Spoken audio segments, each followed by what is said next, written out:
how to transfer Viber to a new phone.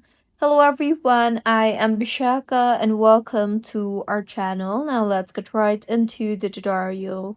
Firstly, go ahead and open the Viber application on your device and then tap on the more option you see there at the bottom right. Here, you will see the settings option. So tap on settings and then tap on the account option you see there.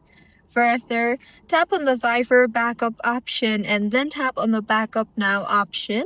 Now, wait for the backing up process to complete, and once completed, your Viber will be backed up. You can then go ahead and install Viber on your new phone and further go ahead and log in with the same login credentials as of this account, and with this, Viber will be logged out from your old phone and will be logged into your new phone.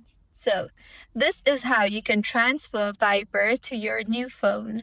If you find this tutorial helpful, please like the video and do comment if you have any queries. Also, do subscribe to our channel for more helpful tutorials like this. See you on the next one.